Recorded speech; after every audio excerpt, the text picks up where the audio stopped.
Boyacenses, qué grato es estar aquí, en esta casa que piso por vez primera y que tiene el nombre enorme del autor de las elegías de varones ilustres de Indias, al que hizo referencia el senador Londoño. Además, qué grato que sea precisamente en esta tierra en donde se inician los foros de discusión, de análisis, de conversación sobre el proyecto de acto legislativo de reforma de la justicia que ha sido sometido por el gobierno a la consideración del Congreso, sobre el proyecto que ha sometido el Consejo de Estado a la consideración del Congreso y los demás que han ido llegando y que servirán para enriquecer la discusión que debe abrirse sobre el particular. Y digo qué grato que sea aquí, además qué simbólicamente grato que sea aquí, senador Londoño, porque estamos en la tierra en donde todo comenzó para los colombianos. De manera que es importante que el comienzo de este proyecto y del debate que tiene lugar en el seno del Congreso de la República y del que saldrá la reforma que ustedes en su sabiduría le entreguen al país, pues aquí han comenzado cosas buenas, de manera que esta debe ser una más de esas cosas buenas. Tierra además de muy ilustres juristas, bien lo decía usted, y de tantos expresidentes de la República. Uno se sobrecoge en territorio boyacense, no cabe la menor duda, de manera que muchas gracias. Y me encanta que sea en una sede universitaria en donde esto tiene lugar. Me complace mucho estar en su casa, joven señor decano. Recuerdo, me hizo recordar usted la entrevista que tuvimos cuando yo tenía el cargo que usted tiene hoy en la facultad, un cargo que además disfruté mucho, nada más lindo que ser decano de una facultad de Derecho. Recuerdo un día, por ejemplo, en que llegó, como llegaban varios y llegaban magníficos, un bachiller tunjano que en respuesta a mi pregunta sobre ¿y usted de qué colegio viene?, se puso de pie y me dijo: señor decano, yo tengo el orgullo de venir del glorioso Colegio Boyacá, fundado por Francisco de Paula Santander. No olvidaré nunca la frase de ese muchacho, hoy un abogado a quien el senador Londoño mencionará dentro de unos años como uno de los grandes juristas boyacenses. En fin, vamos a discutir y vamos a oírlos a ustedes en relación con la reforma. Usted ha planteado algunos puntos, ha puesto el dedo en la llaga en relación con varios de ellos, señor decano. La reforma que el gobierno puso a la consideración del Congreso corresponde a un proyecto que el gobierno ha trabajado con cuidado, con dedicación, con esmero, para el cual se ha procurado rodear de mentes expertas y sabias. Lo digo porque todo esto ocurrió antes de llegar al gobierno. Durante un año se trabajó en la elaboración de unos proyectos de artículo, en la sustentación de unas ideas, se debatieron con magistrados, representantes de las altas cortes, con el Congreso, se lo llevó a distintos foros en distintos escenarios, se consiguió el concurso de expertos y finalmente de allí resultó el texto que se ha puesto a consideración del Congreso. Ha dicho el presidente de la República y lo ha dicho en varias oportunidades, yo mismo también, y lo quiero repetir hoy: no hay dogmatismo ninguno detrás del proyecto del gobierno.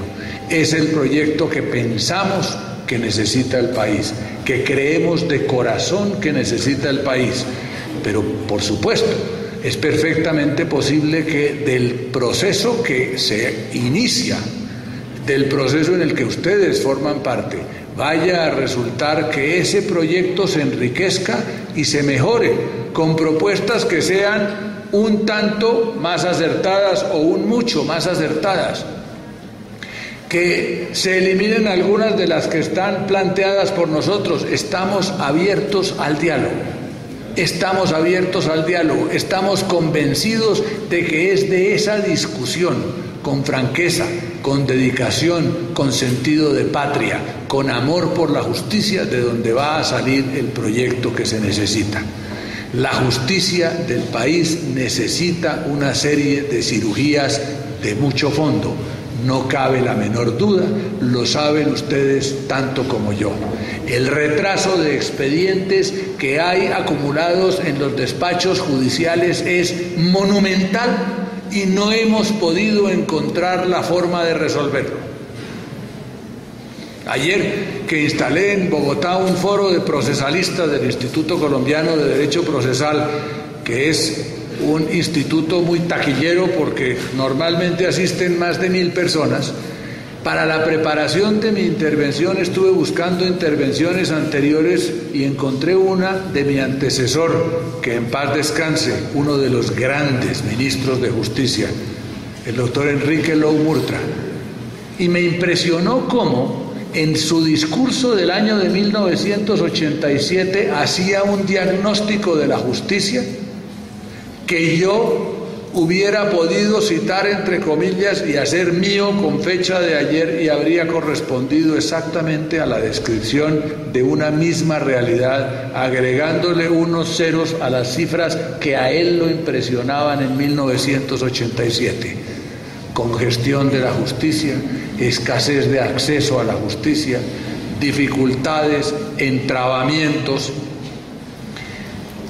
y planteaba una serie de propuestas, no pocas de las cuales aparecen en el proyecto que sometió el gobierno a la consideración del Congreso. Tenemos que ser imaginativos, tenemos que ser audaces dentro de la ortodoxia que corresponde a la institucionalidad severa que ha caracterizado siempre nuestro Estado de Derecho, por supuesto.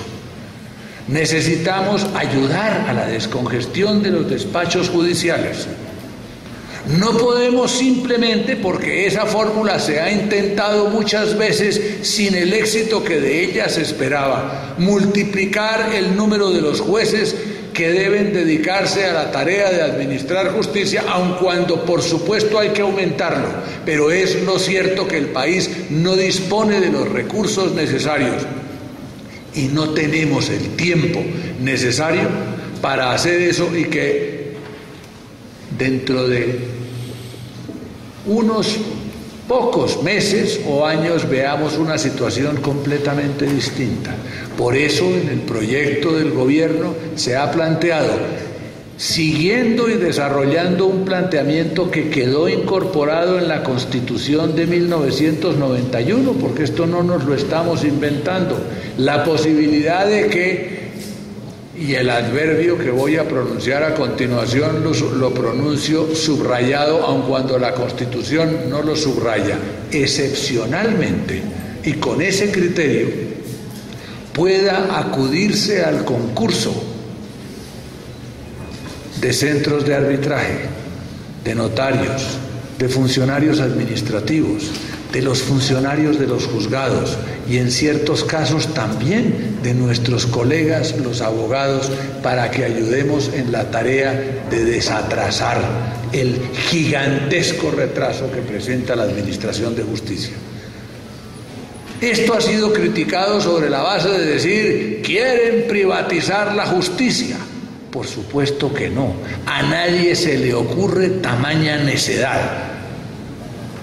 La justicia es una función del Estado, lo sabemos bien, lo sabe y lo enseña usted, señor decano. La función de administrar justicia es una de las 3 funciones esenciales del Estado, junto con la guarda de las fronteras y la administración de la tranquilidad interna y de la seguridad, las 3 funciones primeras del Estado.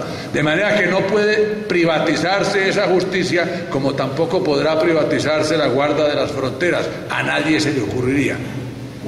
Pero acudir excepcionalmente a quienes están preparados, a quienes tienen conocimientos y condiciones para que ayuden en esta tarea, nada puede tener de extraño. nada puede tener de criticable. Miren, por ejemplo, lo que ha sido la historia.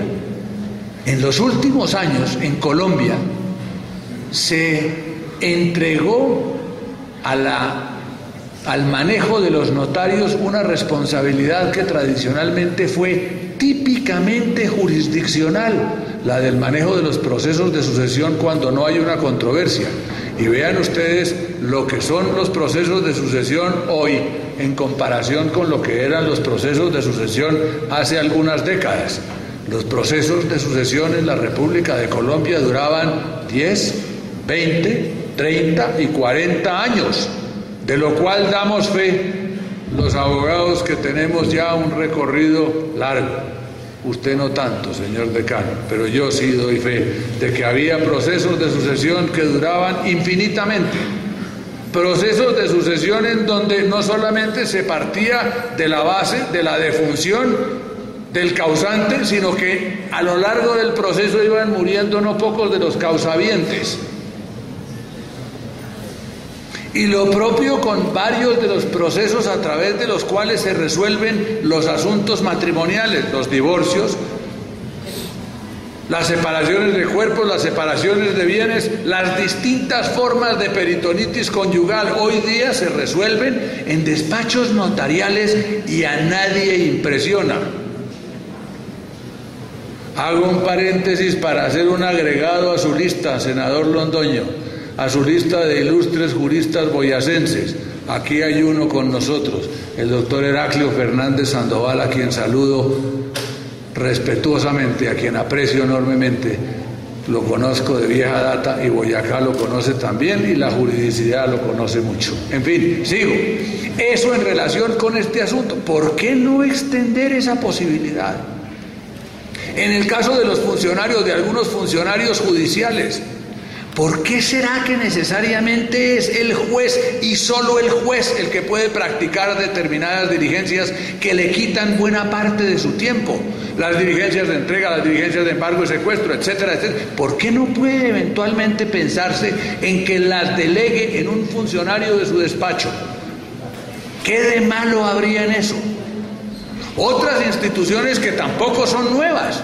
La institución de los conjueces. La institución de los conjueces puede criticarse como una privatización de la justicia.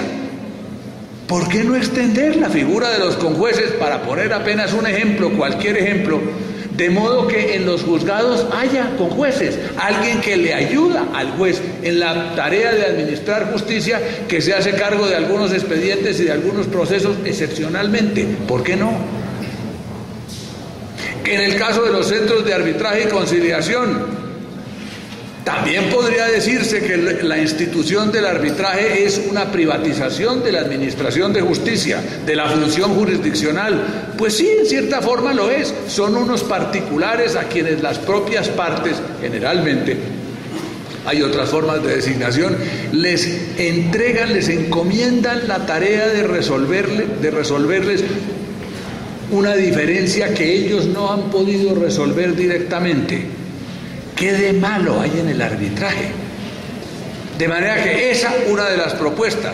Por el lado de la tutela, lo que pretende el proyecto del gobierno es ordenar la acción de tutela de manera que ella sirva el propósito fundamental para el que se creó, que es el de una rápida respuesta de la justicia para el ciudadano de a pie. Y a fe que ha funcionado en los 20 años que lleva de existencia. Vean ustedes cómo hay inclusive no pocos colombianos para quienes la Constitución de 1991 se reduce simplemente a la acción de tutela. Y sin duda es la joya de la corona de la Constitución de 1991. Pues bien, se trata de ordenarla para efectos de evitar los inconvenientes a los que ella ha dado lugar. Y así sucesivamente con distintos aspectos del proyecto que se ha sometido a consideración del Congreso, que, repito, lo resolverá el Congreso, en relación con los cuales no quiero hacer de esto un discurso largo. Lo dijeron quienes me antecedieron en el uso de la palabra. Aquí no hemos venido tanto a hablar como a escuchar, y debemos proponernos esa fórmula. El proyecto del gobierno, repito, está a la consideración de los colombianos para que se enriquezca con sus luces, para que se enriquezca con sus consejos, para que se enriquezca inclusive con sus críticas. De eso se trata. Transmítanselas ustedes al Congreso de la República, en cuyas manos él se encuentra. Y termino por donde empecé, mi complacencia de estar en la ciudad de Tunja, en el departamento de Boyacá y en un claustro universitario. ¿Qué más puede uno pedirle a Dios? Muchas gracias.